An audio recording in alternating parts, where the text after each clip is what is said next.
अस्सलामुअलैकुम वरहमतुल्लाहि वबरकातुहू। मुहतरम अज़ीज़ों और दोस्तों, जदीद तालीम याफ्ता जो तबक़ा हैं, जदीद तालीम याफ्ता तबक़ा अगर दीन से दूर हो और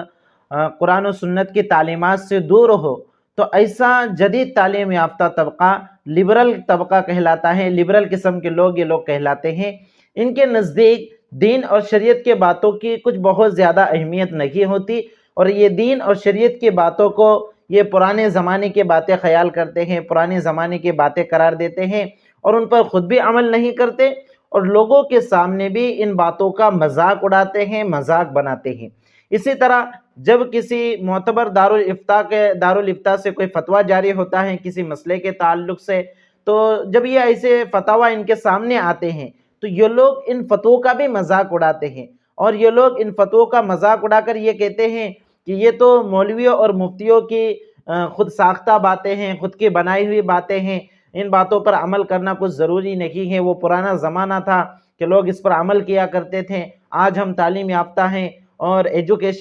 ऊंचा एजुकेशन हमने हासिल किया है, हमें इन फतवों पर अमल करने की ज़रूरत नहीं है। तो ये लोग फतवों का मजाक उड़ाते हैं। तो मेरे अजीज़ों और दोस्तों, आज के इस वीडियो में हम इस मसले को समझने की कोशिश करेंगे कि फ़तवा किसे कहा जाता है और फतवे का मजाक उड़ाना शरअन कैसा है, इसका क्या हुक्म है। तो सबसे पहले ये समझते हैं कि फतवा होता क्या है। फतवे के लुग़वी माना यानी डिक्शनरी में फतवे के माना होते हैं किसी चीज़ को वाज़ेह करना, ज़ाहिर करना। और फतवे की तारीफ़ और डेफिनेशन ये है कि जब कोई आदमी किसी मुफ्ती से, किसी अहले इल्म से, किसी आलिम से सवाल करे किसी अपने मामले के मुतालिक, किसी मसले के मुतालिक, और वो उस मामले और उस मसले के मुतालिक शरीयत के हुक्म को, अल्लाह रब्बुल इज़्ज़त के हुक्म को उसके सामने वाज़ेह करे, ज़ाहिर करे, उसे अल्लाह के उस हुक्म की इत्तिला दे, तो इसी को फतवा कहा जाता है। यानी जब कोई आदमी कोई सवाल किसी आलिम से, अहले इल्म से दरियाफ्त करता है,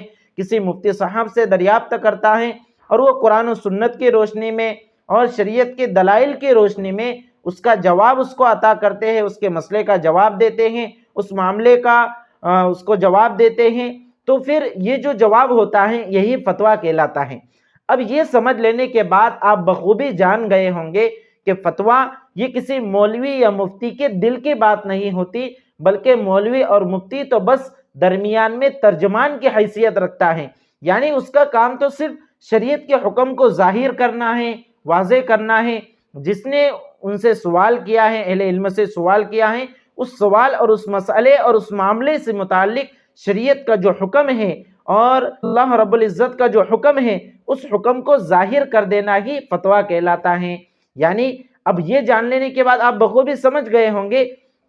कि ये जो फतवा होता है, फतवे में मौलवी या मुफ्ती के नफ्स का कोई दखल नहीं होता, बल्कि वो तो बस दरमियान में एक वास्ता है कि हर आदमी आलिम नहीं बन सकता, हर आदमी मुफ्ती नहीं बन सकता। तो चंद लोग इल्म हासिल करते हैं शरीयत मुतहरा का और फिर वो लोगों को, आम लोगों को जिन्होंने कुरान और सुन्नत का, किताब और सुन्नत का और शरीयत का इल्म हासिल नहीं किया है, तो ऐसे लोगों को उनके मसाइल में, उनके मामलात में शरीयत के हुक्म से आगाह करते हैं, शरीयत के हुक्म की इत्तिला देते हैं। तो मेरे अजीज़ों और दोस्तों, ये जो मसाइल बतलाए जाते हैं और ये जो फतवे किसी भी मदरसे से या दारुल इफ्ता से जारी होते हैं, किसी भी मोतबर दारुल इफ्ता से, तो ये जो फतवे होते हैं, ये जो मसाइल होते हैं, ये किसी के दिल की मनगढ़ंत बातें नहीं होती, बल्कि ये कुरान और सुन्नत से मुस्तंबत होते हैं, कुरान और सुन्नत से निकाले हुए होते हैं। इसलिए अगर कोई किसी शरई मसले या किसी शरई फतवे का मजाक उड़ाता है तो ऐसे शख्स के मुतालिक कुफ्र का अंदेशा है।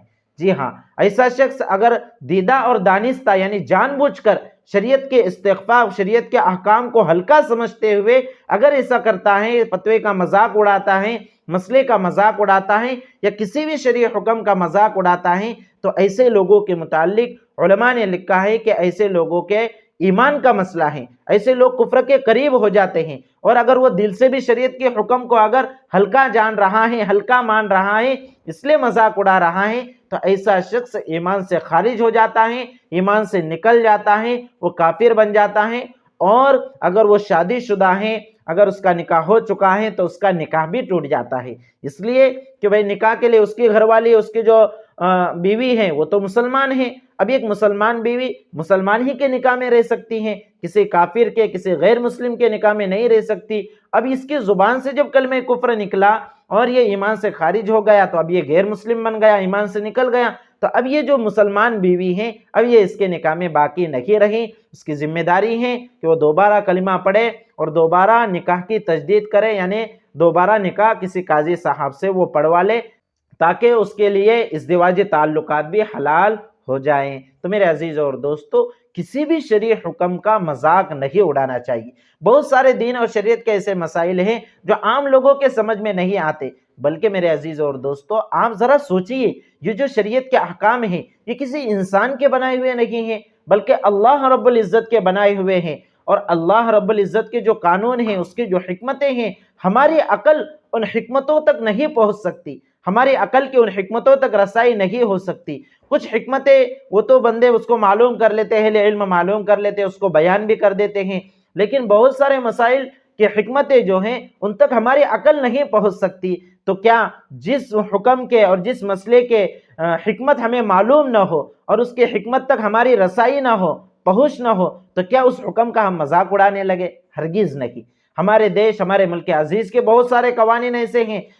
جن کی حکمتیں ہم لوگوں کو معلوم نہیں ہیں، جن کی حکمتوں سے ہم لوگ آگاہ نہیں ہیں، کیا ہم ان قوانین کا مذاق اڑا سکتے ہیں؟ کیا ان قوانین کا مذاق اڑانا یہ قانونی اعتبار سے جرم نہیں ہے؟ تو میرے عزیز اور دوستو یاد رکھیں، آپ اس بات کو اپنے ذہن میں اچھے سے بٹھا لیں کہ شریعت مطہرہ کا جب بھی کوئی حکم سامنے آئے، چاہے اس کی حکمت ہماری سمجھ میں آئے ہماری سمجھ میں نہ آوے، ہمیں اس کے سامنے سر تسلیم خم کرنا ہے اور اس پر عمل کرنا ہے۔ اور اگر آپ سے عمل نہیں ہو سکتا تو یہ آپ کے اور اللہ کے درمیان کا معاملہ ہے، لیکن آپ اس عمل کا مذاق ہرگز نہ اڑائیں، اس فتوے کا، اس مسئلے کا مذاق ہرگز نہ اڑائیں، ورنہ پھر آپ کے ایمان کا مسئلہ پیدا ہو جائے گا۔ بہت سے مرتبہ ایسے واقعات سامنے آتے ہیں کہ لوگ بولتے ہیں کہ بھئی ایسا کیسا ہے، جیسے طلاق کے تعلق سے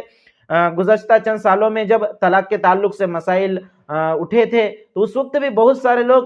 طلاق کے مسائل کے حکمتوں کو نہ جاننے کی وجہ سے اور طلاق کے مسائل کو نہ جاننے کی وجہ سے طلاق کے مسائل کو لے کر یہ اشارے کرتے تھے کہ بھئی یہ ایسا کیسا مسئلہ ہے کہ 3 طلاق دے دیا تو طلاق ہو گئی، اور ایسے بہت سارے مسائل ہیں۔ یہ تو صرف میں مثال آپ کے سامنے پیش کر رہا ہوں کہ آپ نے بھی دیکھا ہوگا کہ بہت سارے لوگ کہتے تھے کہ بھئی ایسا نہیں ہونا چاہیے کہ مرد ہی طلاق دینے کا حق ہے مردوں کو، عورت کو طلاق دینے کا حق نہیں ہے۔ تو یہ طرح طرح کی باتیں لوگ اس وقت بنا رہے تھے۔ تو ایسا ہوتا ہے کہ جب کسی حکم اور کسی مسئلے کی مکمل طور سے جانکاری نہیں ہوتی، معلومات نہیں ہوتی، تو لوگ اس کو سمجھتے ہیں کہ یہ مسئلہ اب کچھ کام کا نہیں ہے۔ تو میرے عزیز اور دوستو ایسا نہیں ہے۔ اللہ رب العزت عالم الغیب ہے، وہ قیامت تک کے آنے والی انسانیت کی ضرورتوں کو، حاجتوں کو بخوبی جانتا ہے۔ اسی لیے اللہ رب العزت نے قرآن کریم کی شکل میں ہمیں ایسا قانونی ضابطہ، ایسے اصول عطا کیے ہیں کہ ان اصولوں اور ضوابط اور ان قوانین کے اوپر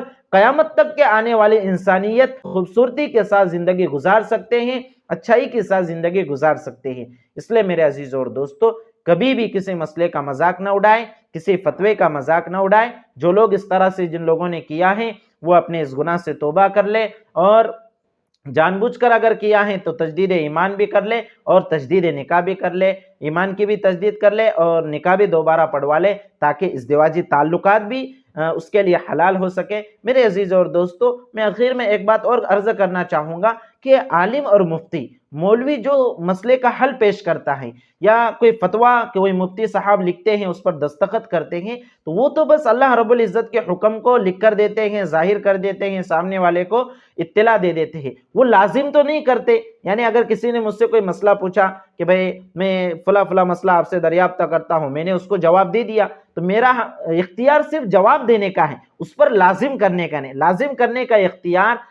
قاضی صاحب کو ہے، جج کو ہے، یعنی جو شرعی قاضی ہوتا ہے، جو شرعی جج ہوتا ہے، اس کو یہ اختیار حاصل ہوتا ہے کہ وہ کسی بھی حکم کو لازم کرے سامنے والے پر، لیکن مفتی کو یہ اختیار نہیں ہوتا۔ مفتی تو صرف مسئلے کا حکم بتا دیتا ہے، صرف فتویٰ جاری کر دیتا ہے، اس کے اختیار میں حکم کو لازم کرنا نہیں ہوتا۔ اس کو عام زبان میں اس طرح سمجھیے کہ جیسے اگر آپ کا کوئی کیس ہے، آپ کا کوئی مقدمہ ہے، آپ لے کر اسے वकील साहब के पास गए, वकील साहब ने आपके मुकदमे को बखूबी सुना, उसको समझा और फिर आपके सामने कानूनी एतबार से उसके ऊपर जो दफात आयद हो सकती है, लग सकती है, वो दफात आपको बता दी कि फला फला दफा लग सकती है। तो अब वकील साहब सिर्फ दफा बता सकते हैं, और अगर आप मुजरिम हैं तो वो आपके जुर्म की सजा आपको बता सकते हैं, या आप मजलूम हैं तो आपको कानूनी एतबार से क्या मदद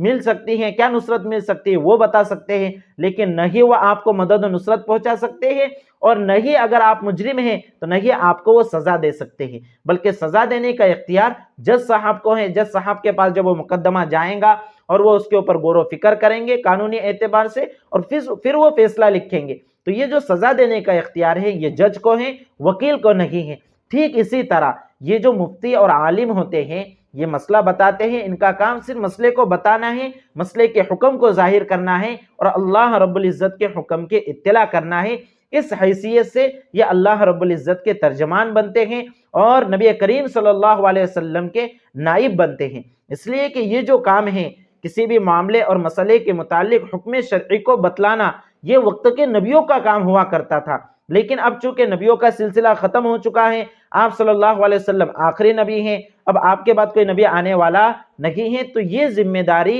इस उम्मत के उलमा की है कि वो आवाम को, आम लोगों को मसाइल और मामलात के मुतालिक हुक्म शरी से उनको आगाह करे और शरीयत के हुक्म को उनके सामने जाहिर करे। अल्लाह रब्बुल इज्जत क्या हुक्म दे रहे हैं इस मामले के मुतालिक वो उनको बतलाए। तो आलिम और मुफ्ती ये अल्लाह रब्बुल इज्जत का तर्जुमान होता है, नबी करीम सल्लल्लाहु अलैहि वसल्लम का नाइब होता है, इसलिए उनको कोसकर और उनको बुरा भला कहकर कोई फ़ायदा हासिल नहीं होगा। बल्कि अगर आपने इस तरह से इस्तेज़ा का मामला किया और हुक्म शरी का मजाक उड़ाया तो फिर ईमान के लाले पड़ जाएंगे। इसलिए मेरे अजीज़ों और दोस्तों, ये कोई मामूली मसला नहीं है, ऐसे वाक़यात बारहा सामने पेश आते हैं। इसलिए मुनासिब मालूम हुआ कि इस ताल्लुक़ से एक वीडियो बना लिया जाए ताकि ज़्यादा से ज़्यादा लोगों तक